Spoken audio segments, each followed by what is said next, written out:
If I was better at editing, I would edit one of those like little shiny lights on the brim of my hat, like Zorro. Welcome back to the channel. My name is Melanie, and I am super jazzed to be here as always. Today we are talking tarot.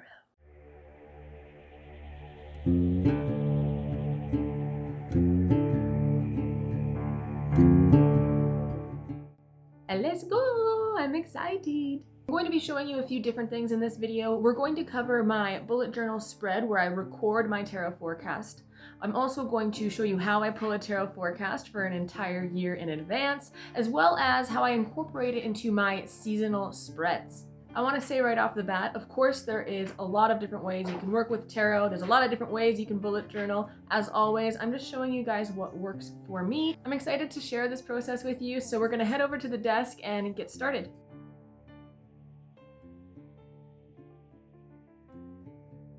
My yearly tarot forecast is probably one of my more favorite bullet journal spreads to create. I'll link to my 2022 bullet journal setup video. I actually left this spread out of that video so I could share it with you here, but if you'd like to see my other yearly pages, it's there for you. If it worked better for you and your timeline to pull your cards before you prepared your spread and your bullet journal, then by all means. For me, I ended up having to wait for an appropriate moon phase, and I was already working on my yearly bullet journal pages, so I had the opportunity to set up my bullet journal page prior to doing the actual tarot card reading.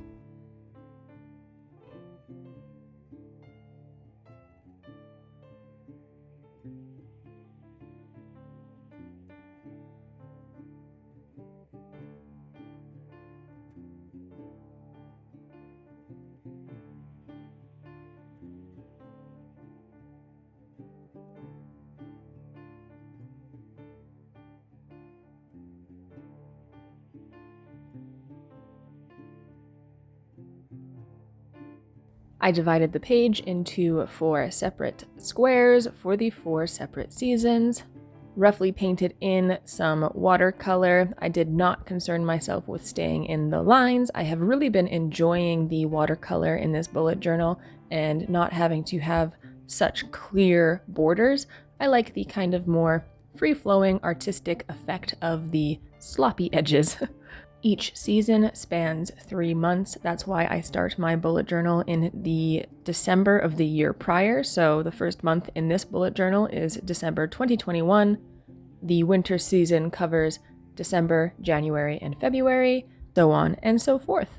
Because I chose to pull one tarot card for each season that covers and spans 3 separate months, I include a more detailed write-up of that tarot card in all of my seasonal spreads.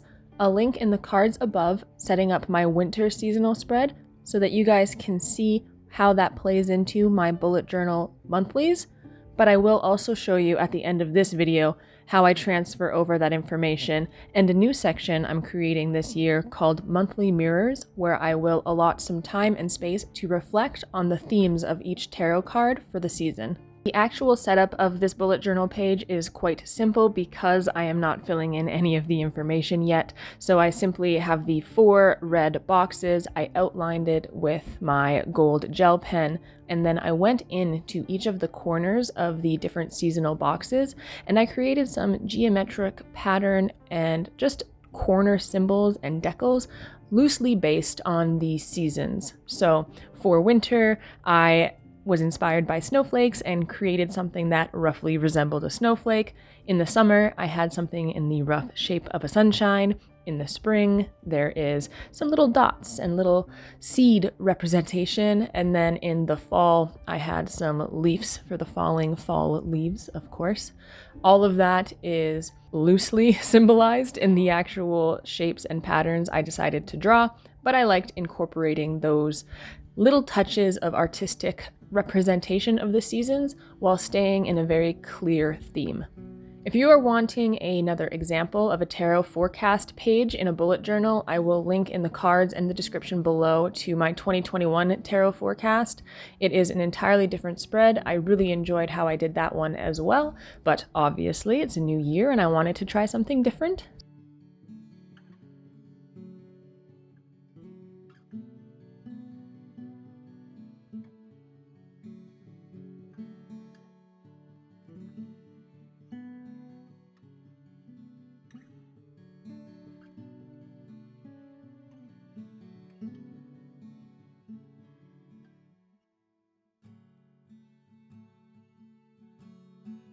I did not create a 2022 tarot forecast spread title. I just wrote the seasons above the corresponding boxes. Obviously, for me, when I flip to this page, I know exactly what I'm looking at, so I don't feel the need to have those grandiose titles. Of course, I think if my bullet journal was as large as the ones I've used in previous years, I would have created a title like that just to take up space if needed. But the way that this spread worked out, I just had enough room to label the correct boxes with the seasons, and I'm happy with how it looks.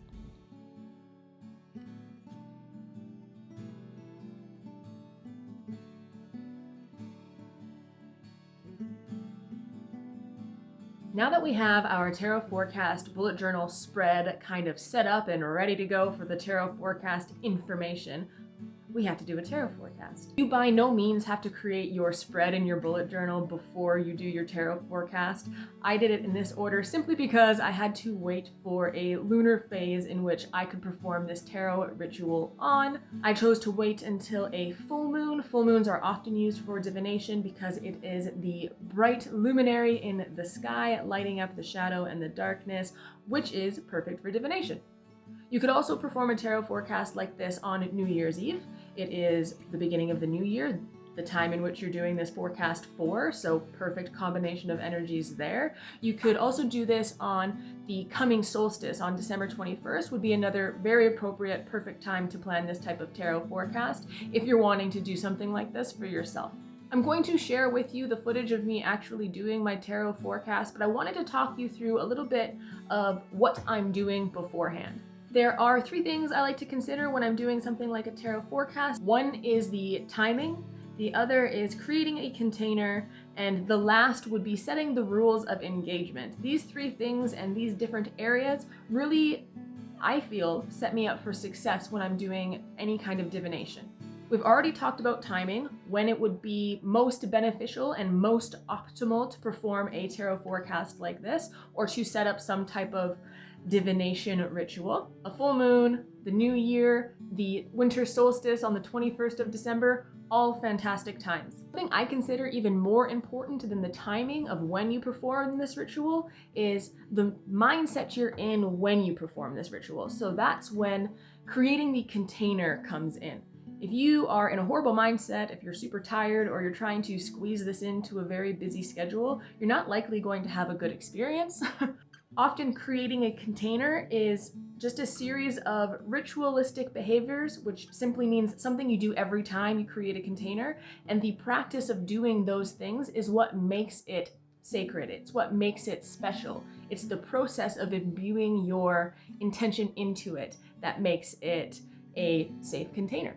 The way I go about creating a container is checking off the list of my 5 senses. Once I've covered this list, I often find myself held in a beautiful space, in a great mood, and ready to execute whatever I'm trying to put my intention into, whether that's divination or even just simply bullet journaling. It creates a container for me to exist in comfortably and be fully present. We'll start with sight. Things that I can see. So this involves candles, the ambiance. Is it really bright and cold? Is my space clean? Am I in an area of the house that I don't like? Do I not feel safe where I am physically? What can I visually see? I don't want to do this in a very, very dirty room. This also includes things like no distractions. Turn your phone off. I don't want to have the TV playing beside me and I'm watching a video while I'm trying to divine some universal truths. It's not ideal for me. So check out what you can see. Set the stage visually for you to feel comfortable, calm, cool, and collected. Next would be touch. So you can use something like a totem. Maybe it's a specific necklace you wear every time you go into a ritual space like this, or it's a hat that you like. If you have a witch hat, great time to use it. A specific sweater, or maybe it's a tablecloth you like to do your tarot readings on. All of these are representations of things that you can physically touch. So having something like a totem, having a crystal that you can touch and hold every time you try to create a ritual space. Specific ritual clothing. Is the room and the environment in comfortable for you? Are you on a comfy chair? Are you cold? Do you want to be warmer? These are things to consider when you're going through the physical touch aspect of your 5 senses. And then we have smell. You have scented candles, incense, You could have a smudging blend that you use specifically to set up a ritual space, something that is calming, something that grounds you and calls in your intention or your focus for that ritual. Sound. Do you need silence to perform rituals? Do you need to turn off your notifications on your phone? Do you like to have music playing? Is there a chime bowl that you have that you want to listen to and play with before you do your own ritual? You can even cleanse your space with sound itself. Maybe you have a specific mantra or a song you like to sing. All examples of how you can use sound to create a sacred container. And the last sense being taste, which is a little bit weird for some people. They don't often consider what they're tasting when they're setting up a sacred space, but this involves things like drinking a ritual tea, or maybe having a nice glass of wine before you prepare a sacred space. It doesn't have to involve consuming something, it can involve not consuming something. So do you need to fast before you go into some type of ritual like this? For example, if you're doing a ritual like this on the solstice, maybe rum and eggnog is appropriate for you, or mulled wine. Part of my solstice celebration every year, or at least for the last 2 years, has been a mulled wine recipe that I really enjoy. These are different ways to integrate and connect to your 5 senses that help you to build the mood and set the stage and establish a healthy, good, safe mindset to approach any type of divination or any ritual environment. When you lay the groundwork and set your intention for how this tarot forecast is going to go, you are empowering yourself to succeed. And the third thing I want to briefly cover would be establishing the rules of engagement. Basically, what type of card pulls are you going to accept and are you not going to accept? In this example with the tarot forecast, are you going to read reversals? Are you going to shuffle the deck and wait until a card falls out? Or are you going to choose a card out of the deck? How many cards do you want? These are all questions you want to ask yourself and get clear on the answer before you start your tarot forecast, so you don't have to break your meditative concentration and stray from your intention to ask yourself just some logistic questions you didn't think about before you got into this. So figure out what you're pulling your cards for. Is it one for every month of the year to come, or are you doing a card per season? Now that we have covered my suggestions, my tips and tricks, I am very excited to share with you my 2022 tarot forecast.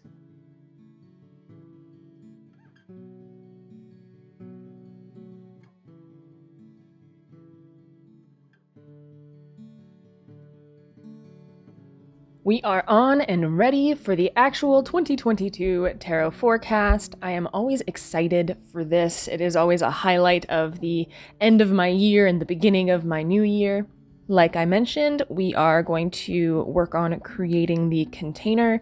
I have candles, I have my incense, I'm wearing my witchy attire. You can't tell, but it's there. You're just gonna have to trust me. My first step for my tarot forecast would be using cedar that I have collected and dried from my home to cleanse my space, my cards, my other ritual items like my obsidian and myself in general. While I get situated, I am deciding on the rules of engagement for this reading. I do this every time I grab my cards for any reason and any type of spread. It's an important step for me to decide on what I will accept and what I won't accept from my tarot deck, because it takes away that nagging, questioning, doubtful voice that I have at the back of my head. Was that card really meant for me? Did it just fall out, or is it a message from the universe? My personal rules of engagement for my 2022 tarot forecast would be 1 card per season. I will shuffle the deck until 1 card falls out for that season. I will only take 1 card at a time, so it has to fall out of the deck by itself, not in a group of 4, for example. And I will not be reading or accepting reversals. So if a card falls out upside down, I will simply turn it right side up and use the upright meaning and interpretation. If you want to use these rules of engagement for your forecast, please feel free to. Again, if you are someone who does this differently, if you want to spread out your tarot cards and intuitively feel guided to choose one of them out for each season, that works just as well. But these are the rules of engagement I have set for this specific reading. For me and my spread, the first card I am pulling is for the season of winter, covering the months of December, January, and February. So I am thinking of winter. I'm thinking of the different activities I'll be doing in the winter, different events that might come up in December, January, or February. I am visualizing and doing my best to remain focused with a clear intent on the winter season ahead. This is the exact same process throughout the entire forecast. Once I have the first card, I switch my focus to the next season, which would be spring, and I do the exact same process while I shuffle the cards until a single card falls out. How I shuffled changes throughout the process, and I'm cool with that. If you have a specific thing that you do, by all means do it. For me, sometimes I shuffle upside down, sometimes I do that cool little bridge thing, sometimes I just sit there and shuffle forever until one card eventually finally falls out. And that is something that I do want to mention. Shuffling until a card falls out for you can take a long time, so it's important to maintain that clear intention while you're shuffling.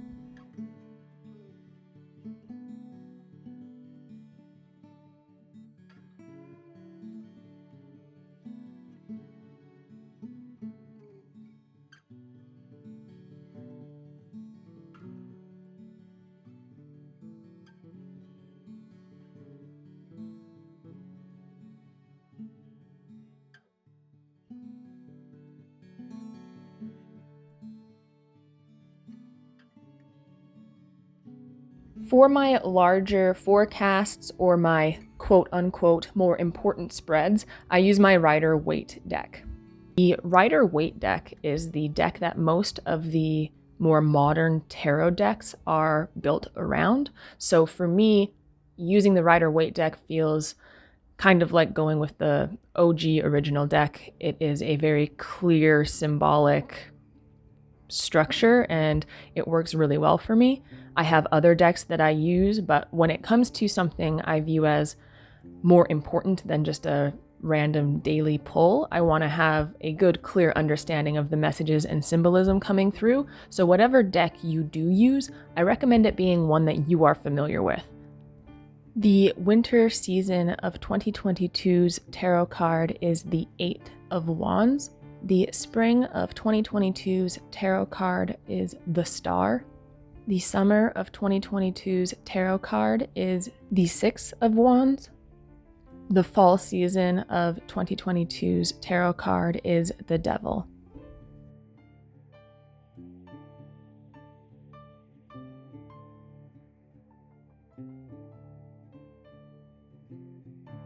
Now that I have a card for each of the seasons in 2022, I tend to change my music, turn the lights back on, and end the more ritualistic approach to this.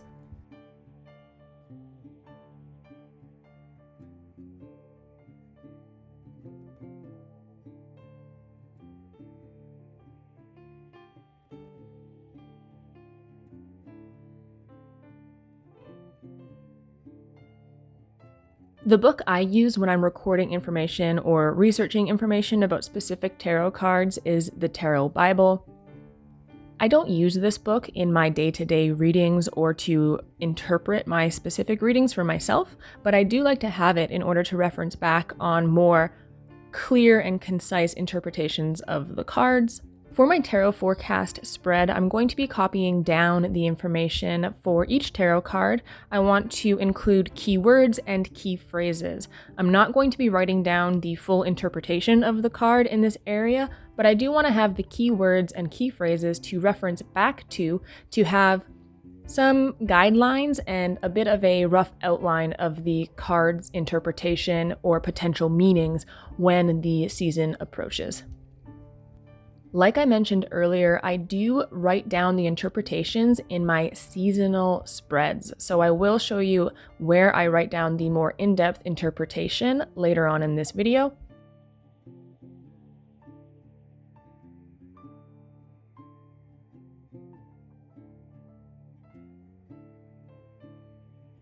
I write out the keywords and the key phrases in my gold gel pen. I know it's a little hard for you to see and read it over the camera, but in person it's actually very clear to see, and I love the contrast of it on the red watercolor.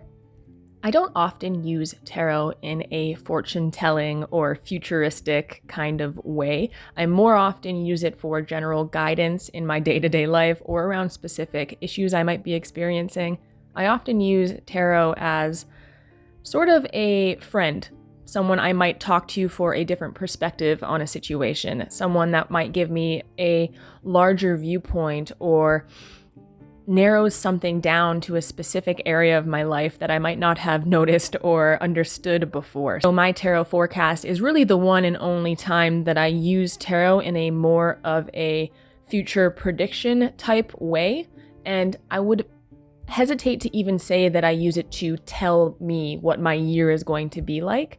I usually use this forecast spread in a way of giving me some preparation to understand potential themes and larger cycles that I might be going through in the year to come. It's not so much of, is my year going to be good or is my year going to be bad? It's more along the lines of what type of energetic wave can I expect to be riding for the season of spring?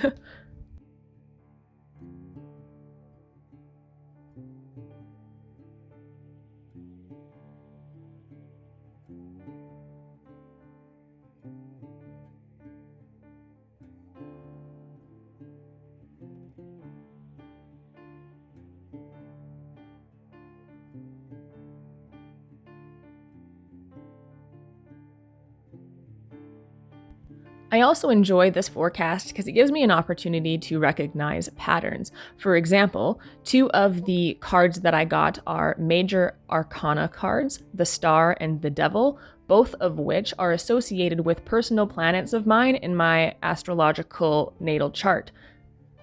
My sun sign is Capricorn, the corresponding card in tarot for Capricorn is the Devil, and my moon sign is Aquarius. The corresponding tarot card for Aquarius is the Star. The only other 2 cards that I got were both wands representing passion, fire, drive, creativity. So it's those patterns I like to notice when I'm doing tarot spreads in general. It's also interesting because I don't often get a lot of wands when I'm doing my tarot pulls, so it was cool to see 2 of them come up and in such relationship to 2 major arcana cards. I am expecting to have a fantastic year because I expect to have a fantastic year every year.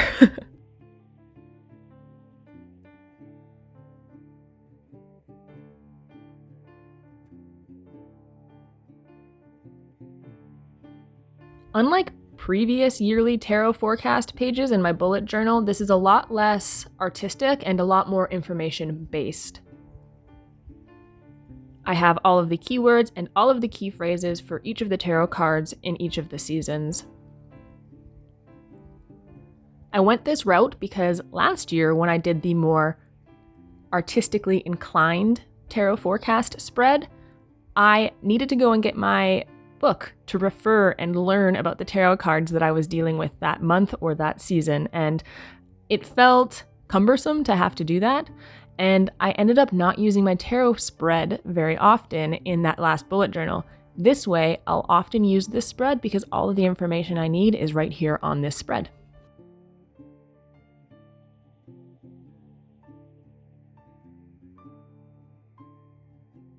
This is my seasonal spread for winter. Obviously, winter covers December, January, and February. If you want to see how I set up this winter spread and how I use it in other ways, I will link to that video in the cards above. This is where I will write down more of the interpretation of the actual card for that season. The winter season's tarot card is 8 of Wands, so here I will write down the keywords, the key phrases, as well as the interpretation out of the Tarot Bible, so a little bit more information and a little bit more context that I can look at and reflect on throughout the winter season to come.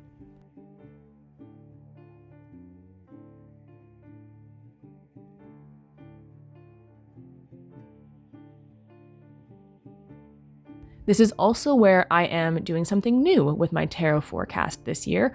I wanted to include the area I'm calling Monthly Mirror. In previous years, when I've done tarot forecasts, I ended up actually using my tarot deck throughout the year less because I had already done a pull for each of the months, and that was often the extent of my practice anyway. And the fact that it was already all done before the month even arrived made me a little less inclined to use my tarot. That's why I've changed how I'm using my tarot forecast this year, and instead of doing a card for each month, I'm doing one card for each season covering 3 months, and I created the monthly mirror idea. I'm going to keep notes and record and reflect on how the tarot card of that season has shown itself, manifested, or not for each month. I wanted to have this monthly mirror all in one spot so that I could compare and contrast the different experiences I had with that tarot card in different months. I'm excited to see if there is any overarching themes, if the character arc, for example, of one specific tarot card covers over the 3 months, or if just different aspects of that specific tarot card show up in different months. With the Eight of Wands, for example, it often talks about a lot of decisions, a lot of things up in the air, quick movement, usually involving passion represented by the fire, which is what Wands is in the suits of tarot. Feelings of movement not being grounded or technically finalized, speculative, ideological, all of those concepts are present with the Eight of Wands. So in December, for example, there might be a lot of possibilities. I might be overwhelmed by choices, but in January, that might manifest with something a little bit more along the lines of quick development or getting important information quickly. So I'm really interested to reflect back on the specific card for the season and what that looked like in different months. This was also how I wanted to basically dedicate more time and intentional effort into working with the tarot card and making sure I stayed more involved with this aspect of my practice.